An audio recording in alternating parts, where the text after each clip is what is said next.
have to restart and refilm my intro. You're weird. You're crazy. Shush. Anyways, welcome back to the Board Chef. Today, we're going to be making hamburgers. Because they're fun, simple, easy, and I don't feel like doing my homework. So, we got some ground beef. It's a great starter point, except it is frozen, and we all have to take off those ties.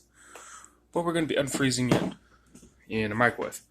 If you have more time than I do, I would recommend hot water, putting it in there, letting it soak, defrost like that. But I'm going to get this done quick because it's almost 1 o'clock and I'm hungry, so shush. Need a pair of scissors real quick. And we're going to just 1, 2, 3. Okay, so the meat is in a bowl. We are going to put it in here real quick. Mind gap. Auto defrost. Let's do 1 for now. And it's going to be about 30 seconds, so I'll see you then. Okay, so just got done with the first round of defrosting. Now, obviously, it's not going to be completely defrosted yet, so we're just going to do it again. The more times you do this, the less juice that will leave the meat into the bowl, so you got more juice in your patties. It makes it taste better. Yum. Okay, I did get the beef kind of torn apart. It is almost 100% defrosted. I would like it a little more defrosted than this, so I might put it back in a little bit. But you can see when I'm talking about the juice, there's a lot in there. And if you did put it through hot water to do that, this you wouldn't have a bowl of juice and a bowl of meat. You would just have a bowl of meat because it defrosts slower, which means there's more juice in it. Yeah, you can see some bits are nicely done, some are still frozen. So I'm going to put it back in for a little bit longer. Excuse me. We do have our pan. Now I'm going to use lard, which is like bacon grease, that kind of stuff, to lube up the pan, I guess is the best way. You can use things like butter, or if you don't have any of that, you can also use original cooking spray, canola spray, which just means it doesn't stick to the pan. I'm also using a cast iron skillet because they get hotter, they retain heat more, and they make everything taste a lot better in my opinion. I will be seasoning before I put them in there, so the seasoning has a little bit of chance to quote-unquote marinate with the meat, which will make it taste better. And I'll show you what spices I'm using in a little bit. I did get all the beef mushed up. It looks really yummy. Some of it's a little bit warmer than other parts. That's okay. So for the spices, we're not going to go anything too intricate. If anything, I think we're just going to use regular salt and pepper. There is other things we could use. Black pepper. But honestly, I'm just going to put as much.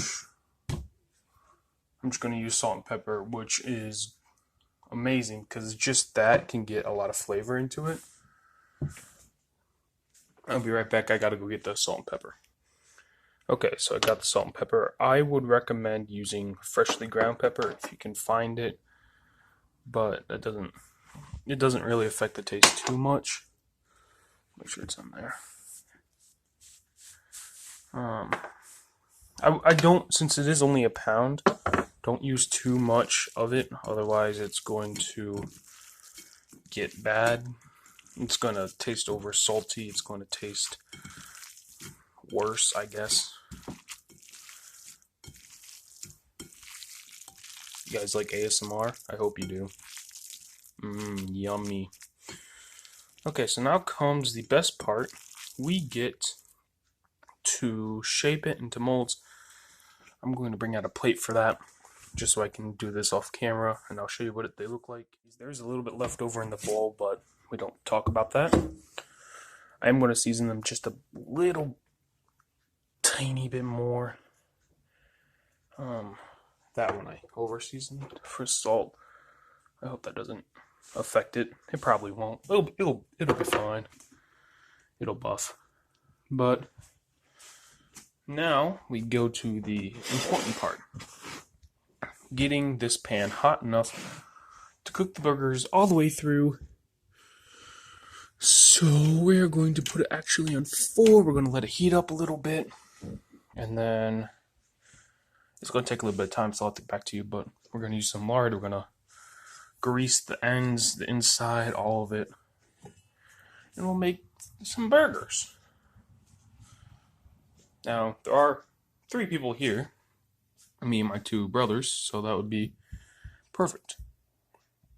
I'll get back in a little bit.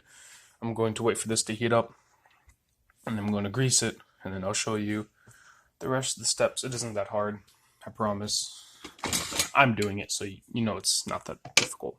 I did just grab a spatula. Couldn't find any lard, so I had to use butter. I would have preferred to use lard. It just makes things taste a little easier. But it seems hot enough now. I can feel the heat coming off. We're going to use this one first because it is the one that I Oh, yes.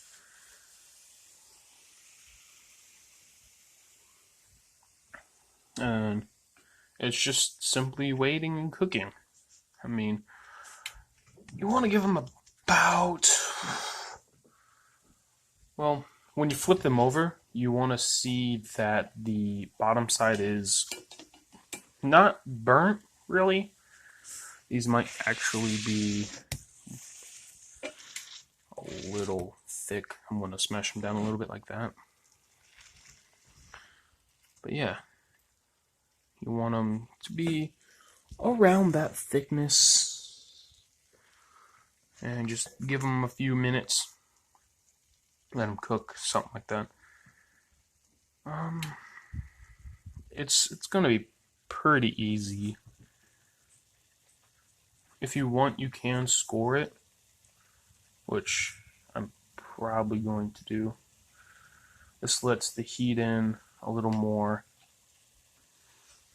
and it just makes for a better, well-cooked burger. And I'm going to show you. See, it's not all the way done yet on the bottom, so that's fine. But yeah, we're just gonna wait. I might turn it up a little bit higher. There we go. It's about 5 now, which means the crackling and sizzling is gonna get pretty intense. But we just gotta wait. So I'll see you guys in a little bit when I cook all these. And I'll show you kind of how they turned out, and then we'll get on to the last part. The buns / bread, because I looked and we do not have any buns, which is sad. So I'll be using bread. Oh well. I think I got it pretty well done. Okay, so I think I got it pretty well done. Let me cut into this one a little more. This was one of my thicker burgers. See if it's... Yep. You want it about that color. I was using a food thermometer. I think... I did not look this up, so don't take me for granted. I think it's 120 cooking temp that you want to reach for your burgers. This one's going to be mine. I'm just going to put this one in the fridge, see if anybody notices. It's going to be kind of funny. So let's see how it tastes real quick. I did eat the other one.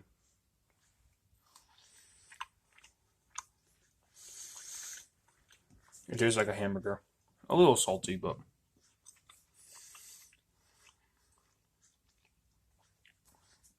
it tastes like a hamburger that was quickly defrosted and then quickly fried.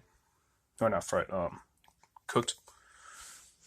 So it's not bad, but it's a burger.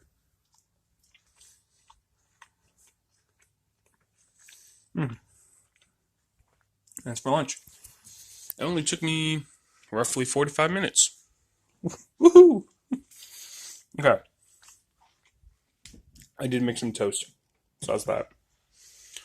If I had the buns, I would have buttered the inside of the skillet and then laid the bun down. Let that get toasted at low heat, probably around 2 or simmering, if you can see. And then would have fried up the meat. I'm eating on camera and I'm not sure why. But like I said, it's pretty good. Food safety, always wash your hands. I did do that, so make sure you do that. Let's plate up the rest of this. And I want to say thank you for watching my videos. It means a lot to me. There are actually 20 of you guys, so you know it's a lot more than I thought I would get, which is interesting. Thank you so much for being here once again. Please like, subscribe. It helps the channel grow more than it has. I do have an Instagram page. I don't know. I don't remember if I said anything about it last video. I don't think I did. But it's The Bored Chef YT. If you are in the Tazewell County area, hit me up. I will, if you want like a meal or something, I am doing that kind of commission type stuff if you're interested. And yeah, I'll see you guys in the next video. Hopefully next week. I have to edit and upload this now, which might take a while, but it's going to be fun.